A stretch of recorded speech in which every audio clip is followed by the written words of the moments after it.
Bismillahirrahmanirrahim. Kita masuk ke pertemuan ketiga dari perkuliahan sejarah pemikiran ekonomi syariah. Kita masuk ke bab tentang masa Khulafaur Rasyidin. Sebelumnya kita awali dengan bacaan basmalah bersama. Bismillahirrahmanirrahim. Semoga bermanfaat menjadi ibadah kita semuanya. Materi tentang masa Khulafaur Rasyidin ada di buku yang ada di Dropbox pada bab 3. Jadi silakan Anda juga bisa membacanya sendiri di sana. Secara garis besar, jadi pada masa Khulafaur Rasyidin ini nanti akan ada 4 tahap ya. Tapi kali ini hanya akan saya terangkan 2 karena nanti akan terlalu panjang. Jadi yang pertama adalah tentang Abu Bakar dan juga Umar. Jadi ada Abu Bakar As-Siddiq, Umar bin Khattab, Utsman bin Affan, Ali bin Abi Thalib. Itulah Khulafaur Rasyidin. Jadi kalau berbicara Khulafaur Rasyidin itu maka hanya ada 4. Walaupun ada juga yang menyatakan 5 bersama dengan Umar bin Abdul Aziz, tapi secara resmi official gitu ya, atau secara yang paling masyhur itu hanya ada 4, yaitu Abu Bakar, Umar, Utsman dan juga Ali. Abu Bakar As-Siddiq itu secara merupakan salah satu dari golongan as-sabiqun al-awwalun, yaitu orang-orang yang pertama kali masuk Islam. Lalu selain itu beliau merupakan orang yang selain ditunjuk oleh Nabi Muhammad ketika Nabi berhalangan untuk mengimami sholat. Beliau ditunjuk sebagai khilafah ini ya. Khalifah sih ya, pengganti ketika imam. Jadi kalau Anda ingin lebih tahu, khalifah itu sebetulnya artinya adalah pengganti. Pengganti artinya semacam kayak khalfa itu kan artinya di belakang. Dimana ketika di belakang yang depan itu nanti berhalangan, maka yang belakangnya akan menggantikan. Itu namanya khalifah. Jadi secara garis besar seperti itu. Dan di dalam sholat kita bisa katakan dari tanda-tanda yang diberikan oleh Rasul, Abu Bakar merupakan orang yang pertama kali ditunjuk ketika beliau berhalangan. Selain itu dari sisi nasab, dia sangat dekat dengan Rasulullah karena memang Rasul dan juga Abu Bakar itu dari suku yang sama, yaitu suku Quraisy, di mana suku Quraisy ini memang dia bisa dikatakan ya satu dari satu orang. Dan nasab dari Abu Bakar dan Rasulullah itu bertemu di, kalau tidak salah di Mbah Buyut kalau nggak salah ya, nanti dicek sendirilah. Intinya bertemu di satu nasab. Tapi secara nasab, secara musoharoh atau secara perkawinan sababiyah ya, bukan binasbi tapi bisababi, Rasul dan Abu Bakar itu merupakan hubungan mertua dan menantu karena Rasulullah itu menikahi anak dari Abu Bakar, yaitu Sayyidatina Aisyah. Selain itu beliau merupakan pribadi yang santun.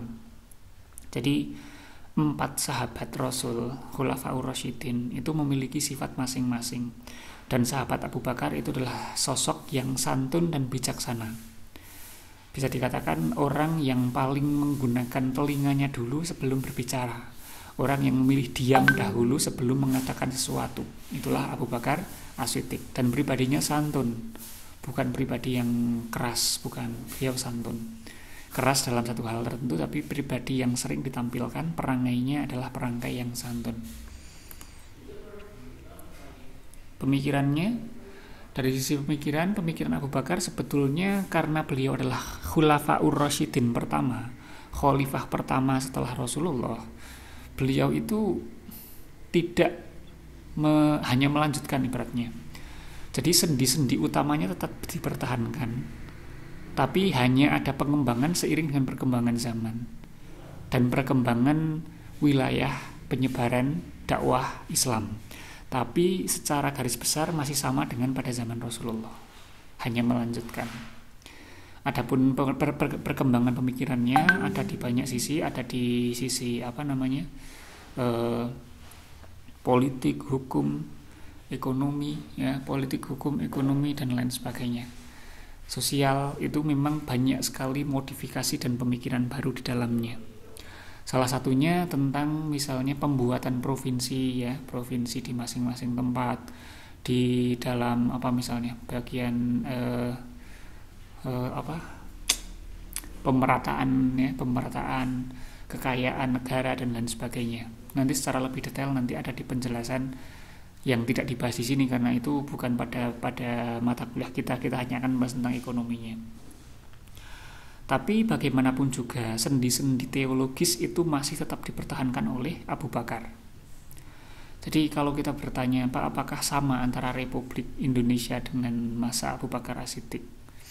Sebetulnya kalau dari sisi politik ya atau ketatanegaraan itu hampir sama. Ya ada pembagian provinsi, ada gubernurnya, ibaratnya ada gubernurnya dan lain sebagainya. Tapi yang sangat membedakan adalah di dalam pemerintahan Khulafaur Rasyidin dan Rasulullah itu mendasarkan agama dari semuanya. Maka kita bisa katakan pemerintahan pada masa Rasul dan Abu Bakar, Khulafaur Rasyidin, itu sebetulnya demokratis. Tapi teokrasinya tetap harus lebih kuat. Artinya Allah itu menjadi faktor utama di dalam pemerintahan. Kalau di negara kita gimana? Negara kita demokrasi dan Allah itu menjadi departemen, menjadi kementerian. Artinya agama menjadi bagian. Jadi itu yang membedakan. Kalau di masa Rasulullah dan Khulafaur Rasyidin, agama Allah itu menjadi dasar utama, di mana di dalamnya juga nanti tentu akan berakibat akan ditegakkannya demokrasi demi kesejahteraan rakyat. Tapi tetap saja yang paling utama adalah mendahulukan Allah. Tapi kalau kita bandingkan dengan kondisi Indonesia itu walaupun mayoritas Islam, ini bukan negara Islam dan juga bukan negara khilafah. Maka dari itu saya juga kurang sepakat sebetulnya. Kurang sepakat artinya pembagian kementeriannya. Harusnya tidak ada kementerian agama, itu bagi saya harusnya nggak ada. Karena agama itu mencakup semua hal. Kalau saya setujunya seperti itu. Kalau ada yang tanya, Pak, apakah Bapak setuju dengan sistem sistem negara khilafah? Saya setuju dengan khilafahnya, tapi saya tidak setuju kalau khilafah diterapkan di Indonesia, gitu ya. Itu dua hal yang berbeda, karena negara kita sudah cukup atau ibaratnya ya sudah bagus dengan cara seperti ini. Karena itulah founding father kita menciptakan itu. Tapi kalau ditanya, Pak, apakah jenengan sepakat dengan khilafah? Kalau saya setuju. Tapi saya tidak setuju kalau khilafah diterapkan di Indonesia. Gitu, di negara kita.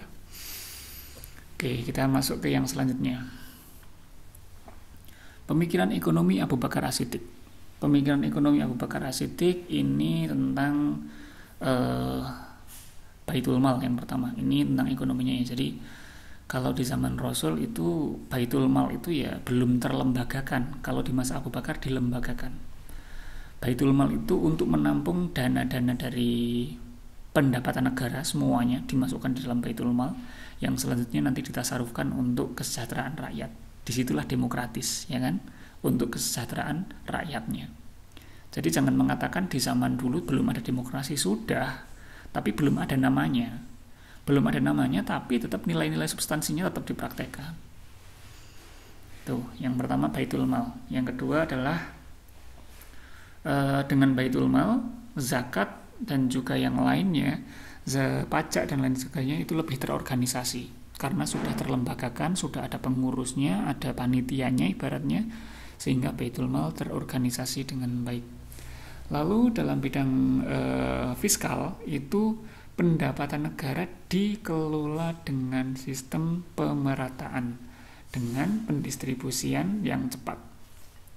Ini yang perlu digarisbawahi. Di zaman Abu Bakar itu sistemnya pemerataan. Pemerataan artinya apa? Tidak ada prioritas. Artinya semua rata itu sama. Berarti setiap warga negara akan mendapatkan porsi yang sama dalam pendapatan negara. Ya ibaratnya kalau di negara kita kan sistem pemerataannya dari pendapatan pajak, pendapatan negara itu dibuat jalan, pembangunan gedung, pembangunan sekolah, pembangunan jembatan gitu ya. Di zaman dulu pun demikian. Bahkan ada dana yang secara tunai memang diberikan kepada masyarakat. Dan yang garis bawah terbesarnya adalah secara cepat tanpa sisa. Ini sangat ngeri sekali kalau kita bandingkan dengan negara kita lah. Artinya sistem yang dulu di awal itu pendapatan negara itu diberikan kepada rakyat secara merata tanpa ada sisa. Artinya nggak ada yang didiamkan lalu dibuat untuk misalnya investasi, itu nggak ada. Jadi intinya semua diberikan kepada rakyat, ada zakat, ada apa, semua diberikan cepat. Itu pada zaman Abu Bakar. Oke, yang kedua adalah pada zaman Umar bin Khattab. Umar bin Khattab itu merupakan khalifah yang dibaiat secara langsung atau secara usulannya oleh Abu Bakar dan juga sahabat-sahabat sebelumnya. Perbedaan pembaiatan dia, jadi kalau Abu Bakar itu tidak dibaiat oleh Rasul. Abu Bakar dipilih secara musyawarah sebagai pengganti Rasulullah. Tapi kalau Umar itu sudah diusulkan sebelumnya oleh Abu Bakar. Jadi ketika sakit, Abu Bakar sebelum wafat itu berdiskusi dengan sahabat-sahabat yang lain untuk membaiat Umar. Jadi seakan-akan ada pesan lah, wasiat sebelum beliau wafat untuk mengangkat Umar bin Khattab. Merupakan kepala yudikatif, hakim agung lah kalau di dalam negara kita, bagian yudikatifnya pada zaman Abu Bakar. Selain itu beliau memiliki pribadi yang keras, tegas, adil. Sangat berbeda dengan Abu Bakar. Jadi bertolak belakang. Abu Bakar itu santun, bijak. Ya seperti orang Jawa mungkin ya kalau kita bandingkan itu. Solo bahkan mungkin. Abu Bakar itu santun, bijak, tapi ya tetap bisa tegas, beliau juga bisa perang kok. Artinya pribadi perangai utamanya kalau Abu Bakar itu santun, tapi kalau Umar itu kebalikannya, pribadinya keras, tegas. Bahasa kita ya militer lah. Kalau kita andaikan di negara kita ya mungkin Abu Bakar itu mungkin seperti Soeharto mungkin ya. Jadi ketegasan militernya sangat diperhatikan. Merupakan sahabat Nabi yang sebelumnya itu kafir dan juga menentang Rasul. Jadi kalau kita lihat secara nasab ini sangat berbeda. Abu Bakar itu punya nasab yang ibaratnya masih Quraisy yang nasab yang hampir sama dengan Rasul, dengan pribadi yang sama. Kalau Umar bin Khattab itu bahkan dia adalah mantan preman, dan pada suatu ketika Rasulullah bertemu dengan Umar bin Khattab saat beliau itu berlomba untuk bertarung untuk mendapatkan uang gitu. Lalu Rasulullah berdoa, ya Allah semoga Umar itu menjadi kekuatan Islam gitu. Karena Rasulullah saat itu paham Rasulullah sedang berdakwah dengan sembunyi-sembunyi dalam ketakutan gitu, dalam tekanan umat kafir Quraisy. Saat itu Rasulullah berdoa kepada Allah, semoga orang yang seperti ini, yang kuat, tegas seperti ini menjadi kekuatan umat Islam. Akhirnya doa Rasulullah diijabah, Umar bin Khattab masuk Islam dan menjadi kebalikannya. Yang semula umat Islam takut berdakwah secara sembunyi-sembunyi, takut terhadap kafir, kebalikannya sekarang setelah Umar masuk, orang kafir yang takut kepada umat Islam. Dan saat itu pula muncul perintah untuk berdakwah secara terang-terangan. Pemikirannya memiliki sumbangsih yang besar dalam perluasan. Jadi pemikiran utama itu tentang pemikiran invasi pemikiran penyebar luasan wilayah Islam. Tapi yang perlu saya tekankan di sini, jadi kalau kita berbicara perluasan wilayah itu kan tentang penaklukan wilayah dengan perang ya, dengan militer. Tapi di dalam sejarah umat Islam, perintahnya pun adalah memerangi atau menaklukkan suatu wilayah itu bukan budaya yang diajarkan Islam. Itu adalah budaya Arab yang memang sudah ada saat itu. Jadi yang perlu digarisbawahi, tidak ada kok agama Islam itu mensyariatkan perang, itu enggak ada. Perang itu sudah ada pada zaman sebelum-sebelumnya, itu adalah budaya Arab dan Islam hadir saat itu. Jadi kelihatannya kalau orang yang pemikirannya itu parsial, dia akan mau Islam itu sangat pro dengan perang. Bukan seperti itu. Islam hadir saat zamannya memang budayanya budaya perang. Justru saat itu Islam hadir dengan mencoba untuk mengurangi nilai-nilai negatif yang ditimbulkan oleh perang. Salah satunya Tidak pernah ada yang mengatakan, jarang sekali diungkap di publik. Ketika perang itu dipimpin oleh Rasulullah, perang tersebut adalah perang dengan nilai korban yang paling sedikit. Artinya Rasulullah itu tahu bagaimana cara untuk meminimalisir korban. Yang kedua, perintah yang ada di dalam Al-Quran adalah memerangi itu kepada orang-orang yang memerangi. Artinya tidak ada kok Rasulullah itu menyerang suatu kaum tanpa kaum tersebut memerangi terlebih dahulu. Jadi yang diperangi itu karena memang udah merangi. Nggak ada kok umat muslim menyerang secara itu, artinya serang itu padahal nggak ada apa-apa, itu nggak ada. Jadi ketika kaum kafir memerangi, maka disitulah perang dimulai. Jadi yang diperangi itu adalah orang-orang yang memang menjadi musuh. Dan Islam tidak pernah menginisiasi atau memulai untuk memusuhi suatu kaum, nggak ada. Sejarahnya sudah banyaknya di Madinah, dengan piagam Madinah, negara Madinah ya, yang dibentuk Rasulullah setelah hijrah, antara umat muslim dan kaum Yahudi itu hidup damai di dalamnya. Artinya nggak ada kok keterangan yang menyatakan kalau orang kafir itu kok tidak memerangi itu diperangi, nggak ada. Kalau kafirnya itu dhimmi itu artinya ya yang tidak memerangi, bukan yang harbi, ya itu nggak masalah. Karena di dalam Islam itu lakum dinukum waliyatin, nggak ada pemaksaan di dalam agama, nggak ada peperangan tanpa dimulai terlebih dahulu oleh kaum kafir. Itu untuk menjelaskan, untuk menjadi wawasan kita. Walaupun Umar bin Khattab itu sangat kuat di dalam perluasan agama Islam, beliau tidak pernah memerangi orang-orang yang tidak memerangi. Ya, dan itulah syariat Islam. Syariat Islam artinya tidak pernah ada perintah untuk perang sebelum ada kaum yang memerangi. Lalu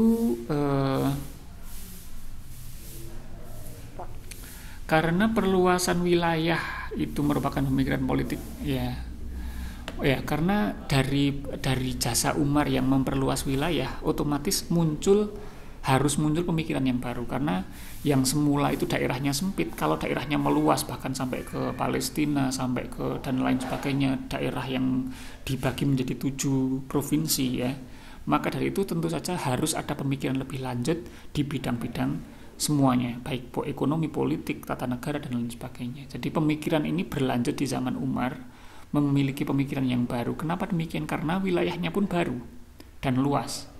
Ada perubahan konteks, otomatis ada perubahan hukum. Fikih kan seperti itu ya, fikih adalah dinamis, di mana dia akan menyesuaikan dengan zaman dan tempatnya. Kondisinya berubah, maka hukumnya pun akan berubah.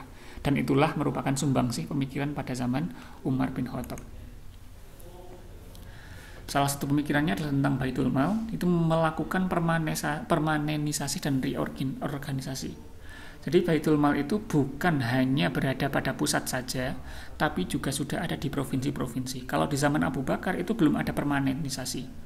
Ada Baitul Mal tapi tidak menjadi suatu lembaga yang permanen. Di zaman Umar dipermanenkan dan yang selanjutnya diorganisasikan ulang. Artinya tidak hanya ada di pusat, tapi juga ada di semua provinsi. Semacam ada pusatnya, ada cabangnya. Itulah Baitul Mal pada zaman Umar bin Khattab. Yang selanjutnya pada masa Abu Bakar itu Baitul Mal yang menjadi pusat organisasi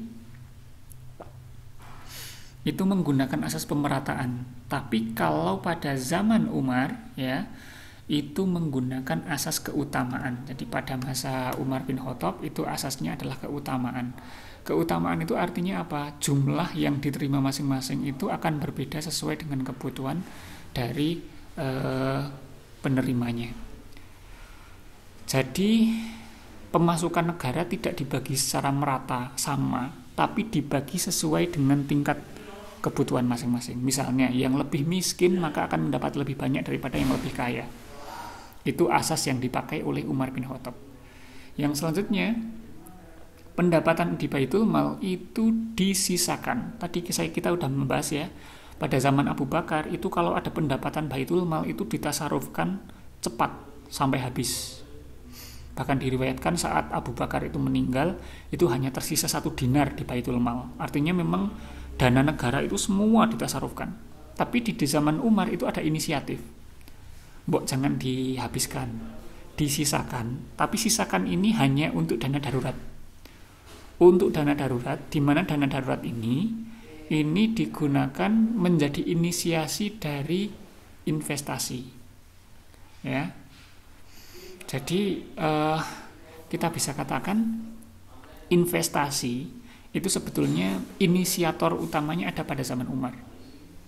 Walaupun di zaman itu belum ada investasi produktif sebagaimana kita saat ini, tapi adanya inisiasi bahwasanya pendapatan negara itu disisakan, maka itu merupakan inisiasi bahwasanya mbok nganu, dana ini perlu diputar ulang kayak gitu ya. Jadi inisiasinya ada pada zaman Umar. Walaupun pada zaman Umar sebetulnya niatnya bukan untuk investasi tapi untuk dana darurat. Ketika ada hal-hal yang terjadi secara darurat. Pada zaman Abu Bakar kan kalau misalnya ada bencana alam itu sulit itu, karena dananya cepat langsung ditasarufkan kepada umat.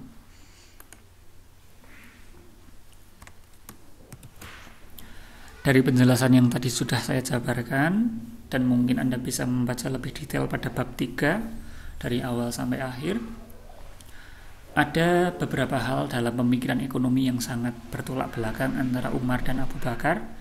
Yang pertama itu misalnya kaitannya dengan dana cadangan tadi yang ada di Baitul Mal. Kalau Umar itu ada cadangannya, kalau Abu Bakar nggak ada, langsung diberikan kepada rakyat. Dan yang kedua adalah tentang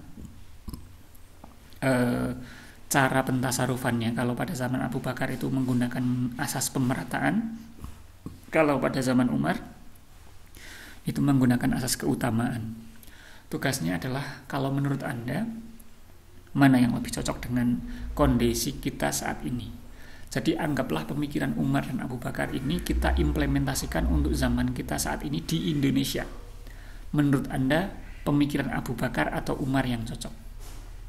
Dari dua pemikiran ini ya. Jadi kira-kira pemikiran yang pertama ini Anda lebih cocok ke Umar atau Abu Bakar di konteks Indonesia. Yang kedua, pada pemikiran tentang pemerataan dan keutamaan Anda lebih cocok ke Umar atau Abu Bakar di konteks Indonesia saat ini. Ya, mungkin kalau kita sedang berbicara tentang kekhilafahan seperti ini ya, saya mungkin agak lebih meluruskan tentang khilafah dulu sebelum saya tutup. Jadi intinya tugasnya itu silahkan dikerjakan seperti biasanya dulu, pakai Microsoft Word atau voice note WA, silahkan kumpulkan di grup. Itu tugasnya, pokoknya ini sama dengan kemarin format tugasnya. Tapi perlu saya luruskan di sini. Saya bukan orang yang pro khilafah ya, jangan salah paham. Di sini adalah saya tentu saja saya sangat sepakat dengan NKRI untuk Indonesia dengan sistem kenegaraan dasarnya Pancasila. Saya tidak ada kompromi terkait hal itu. Tapi kalau saya ditanya apakah saya setuju dengan konsep khilafah, ketika kita berbicara dengan khilafah, Anda jangan berpikir khilafah itu yang perang, orangnya itu semuanya harus berjenggot. Bukan seperti itu. Jadi khilafah itu kalau kita telusuri di dalamnya itu adalah sistem di mana dia menggunakan agama sebagai landasan dari kesemuanya. Di mana Allah itu hadir di dalam setiap sendi-sendi kepemerintahan. Dalam ekonomi Allah hadir, dalam sosial Allah hadir, gitu ya. Agama itu selalu dihadirkan di semua sendi pemerintahan. Di semua sendi-sendi, kalau di dalam negara kita ya ipolek sosbud hamkamnya, ideologi, politik, sosial, budaya, ekonomi, pertahanan, dan keamanan. Itu semuanya agama itu hadir di sana. Jadi bukan hanya pada departemen agama, bukan hanya dalam kementerian agama. Maka dari itu saya sepakat dengan sistem khilafah. Bagus sistem khilafah itu. Tapi sistem khilafah yang kita kenal saat ini itu berbeda dengan sistem khilafah yang ada pada zaman Abu Bakar. Bahkan sistem yang ada di zaman Rasulullah dan Khulafaur Rasyidin itu tidak mengenal adanya ketunggalan, bukanlah sistem kerajaan. Itu adalah, tapi kan sistem khilafah yang kita kenal saat ini adalah sistem kerajaan. Ya intinya gini, sistem khilafah yang digaung-gaungkan oleh beberapa dalam tanda kutip kaum radikalisme saat ini itu sangat berbeda dengan sistem khilafah yang ada pada zaman Khulafaur Rasyidin. Karena khilafah pada zaman Khulafaur Rasyidin itu sangat demokratis, berbeda dengan sistem khilafah yang digaung-gaungkan oleh umat zaman akhir saat ini. Jadi kalau setuju enggak dengan khilafah, saya setuju. Tapi kalau setuju nggak sistem khilafah diterapkan di Indonesia, tidak setuju. Karena itu akan merubah banyak hal yang sangat fundamental. Dan saya juga yakin sistem Pancasila di negara kita itu adalah sistem yang secara substansi itu sudah mewakili sistem khilafah itu sendiri dengan adanya ketuhanan yang Maha Esa. Walaupun kita harus akui dalam implementasinya banyak sekali dari kita yang melupakan ketuhanan yang Maha Esa, melupakan bahwasannya Tuhan itu harus hadir di dalam semua sendi-sendi pemerintahan. Mungkin itu aja, sedikit sekilas biar tidak ada kesimpang siurannya. Karena membahas khilafah itu seakan-akan saya pro khilafah, tidak seperti itu. Untuk negara kita ya udah Pancasila selesai. Kurang lebihnya mohon maaf. Assalamualaikum warahmatullahi wabarakatuh.